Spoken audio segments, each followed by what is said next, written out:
Yang kesembilan, niatul qasri indal ihram. Falau nasyaha lazimahu al-itmam. Ketika sholat dikerjakan dengan dikosor, harus ketika niatnya itu waktu takbiratul ihram. Jadi waktu dia usolli itu harus sudah menyebutkan kosornya. Usolli fardhu zuhri rakaataini qasran umpamanya, atau usolli fardhu zuhri qasran, ya.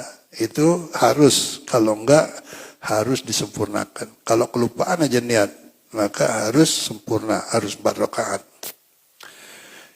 Yang ke-10, at-taharruzu amma yunafiya niatal qasri fi dawamis shalah.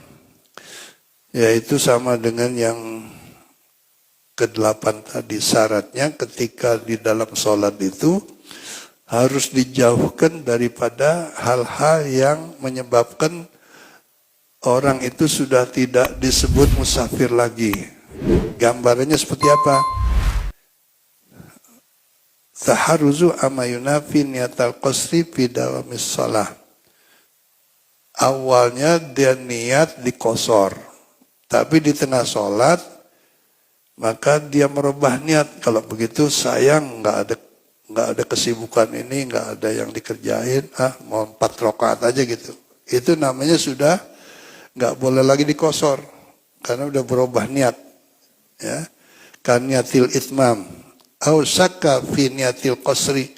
Bahkan kalau ketika dia sholat itu tahu-tahu dalam pikirannya tadi niat kosor apa enggak gitu, ragu. Kayaknya tadi niat kosor apa enggak? Karena dia tahu kalau niat kosor itu wajib di waktu takbiratul ihram. Tapi setelah dia melakukan sholat itu, yang tadinya dia memang mau mengkosor sholat, tapi ragu. Tadi niat takbiratul ihramnya itu dan niat kosor apa enggak? Kalaupun begitu katanya, maka dia harus melakukan sholatnya itu dengan sempurna, tidak boleh dikosor, ya. Au nawal iqamata asna sholah, atau tadi dia niat ketika sholat untuk tinggal di situ lebih dari 4 hari, ya. Fa fi hadhil halat yajibu alaihil itmam. Dalam keadaan seperti itu maka wajib dikerjakan sholatnya dengan sempurna, tidak boleh kosor. Yang ke-11, alla yaqtadiya bimutimmin fi juz'in min sholatihi. Orang yang sholatnya itu dikosor tidak boleh bermakmum kepada imam yang tidak dikosor. Jadi kalau ada orang lagi sholat zuhur, kita ikut tapi kita niat kosor, itu nggak boleh. Walaupun di ujung sholat imam itu gitu, katakanlah gitu.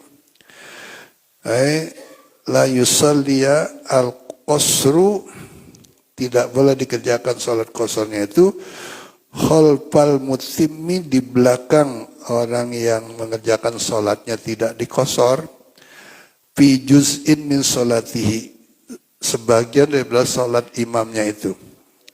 Walau hatta fit tasyahudi aw fis salam, sekalipun sudah di ujung, di tasyahud akhir. Dia sayang-sayang daripada nggak jamaah, tapi dia niat kosor. Yang jadi imam itu atau yang dikerjakan sholat oleh imam itu tidak dikosor, tidak boleh, tetap nggak boleh. Jadi yang namanya sholat berjamaah harus dengan orang yang kosor juga gitu. Nah, nanti ada penjelasan masailu fil qasri, persoalan yang terjadi ketika orang melakukan sholat kosor.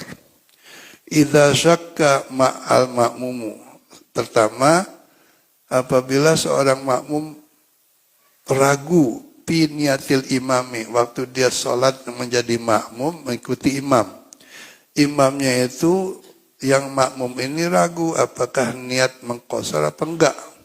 Hal nawa al-qasr amla, apakah si imam itu niat mengqasar sholatnya apa tidak.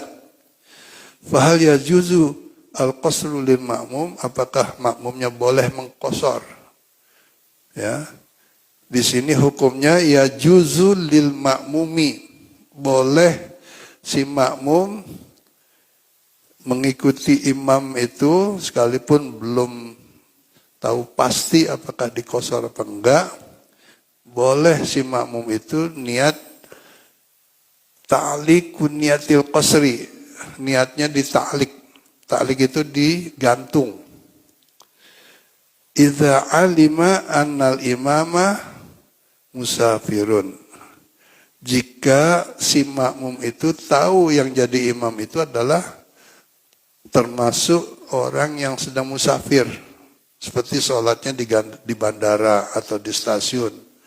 Di tempat sholat itu kan orang ada yang memang musafir. Ya pasti kebanyakan orang yang musafir. Ya. Tetapi apakah imam itu niat qashar apa enggak gitu. Maka boleh si makmum itu mentaklik niatnya. Caranya gini, fayaqul, maka si makmum itu di dalam dia mengatakan nawaitul qasra in qasara al imamu awil itmama in atamma. Saya niat sholat qasar jika imamnya mengqasar sholat, dan saya tidak mengqasar kalau imamnya tidak qasar. Jadi taklik baru sah. Tapi kalau ikut-ikutan dua nggak pakai ditalik nggak sah, karena nggak ada kepastian dari si imam itu gitu.